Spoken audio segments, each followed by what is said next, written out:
مصروف زندگی ایک وقت کی نماز کو بھی مشکل بنا دیتی ہے اور 5 وقت کی نماز مصروف زندگی کو بھی آسان بنا دیتی ہے۔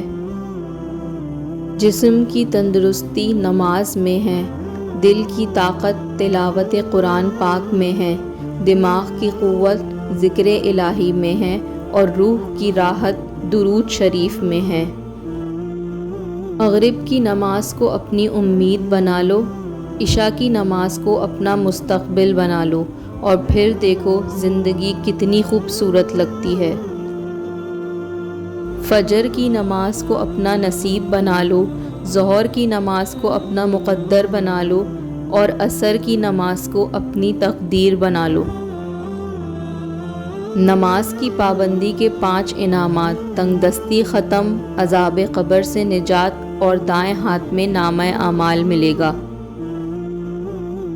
تہجد کے وقت اگر آنکھ کھلے تو سمجھ لو کہ بلاوا آسمان سے آیا ہے۔ بے شک نماز سے زیادہ کسی اور چیز میں سکون نہیں۔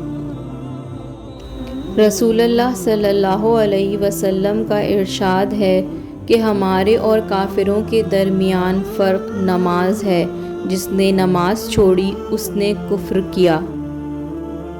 تھوڑی سی تھکاوٹ کی وجہ سے نماز نہ چھوڑو، ان سے کچھ سیکھو جنہوں نے جسم پر خنجر ہوتے ہوئے بھی آخری سجدہ نہیں چھوڑا۔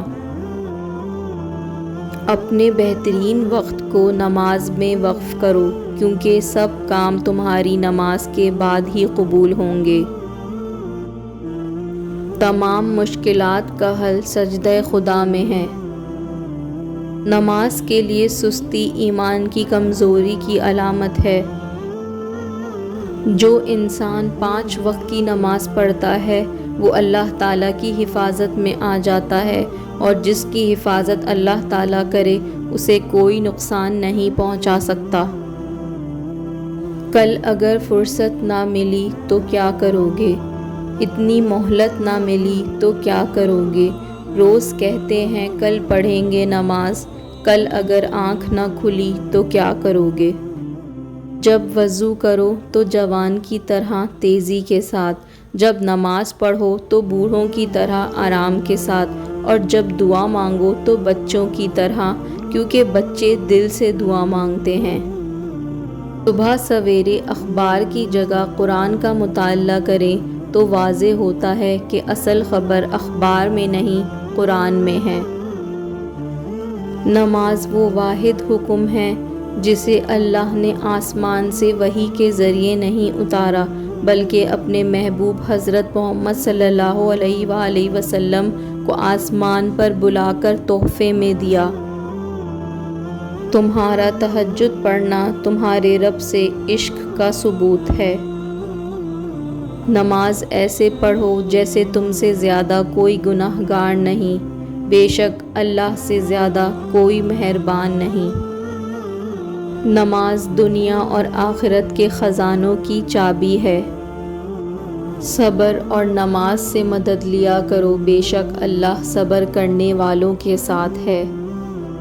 نماز محبت سمجھ کے ادا کرو گے تو وہ تمہیں دوسری نماز کے لیے خود ہی کھڑا کر دے گا۔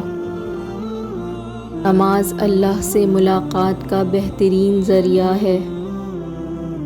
اگر نماز کے وقت طواف کعبہ رک سکتا ہے تو تیرا کاروبار کیوں نہیں؟ ہزاروں سوچیں الجھاتی ہیں مجھے اور ایک سجدہ سلجھا دیتا ہے سب۔ مسلمان اور نماز میں سستی، یہ دونوں باتیں کبھی جمع نہیں ہو سکتی۔ حضرت علی رضی اللہ تعالیٰ عنہ جب کبھی اذان سنتے تو کانپنے لگتے اور چہرے کا رنگ سرخ ہو جاتا۔ کسی نے بہت پوچھا تو بتایا، اتنی بڑی ہستی کا بلاوا آیا ہے، نہ جانے میں حق ادا کر پاؤں گا بھی یا نہیں۔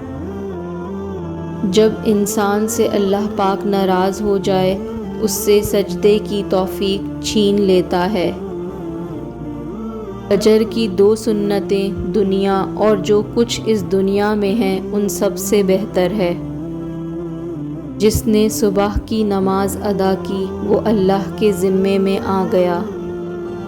نبی کریم صلی اللہ علیہ وآلہ وسلم کا ارشاد ہے کہ جو شخص 2 ٹھنڈی نمازیں فجر اور عصر پڑھتا ہے وہ جنت میں جائے گا۔ اگر تم کو نماز پڑھنے سے سکون نہیں ملتا تو تم سکون سے نماز پڑھو۔ جو نماز نہیں پڑھتا وہ سکون کا مطلب نہیں جانتا۔ ان کی پہلی فتح فجر کی نماز پڑھنا ہے۔ نماز ہر اس انسان کے لیے تحفہ ہے جو اللہ سے محبت کرتا ہے۔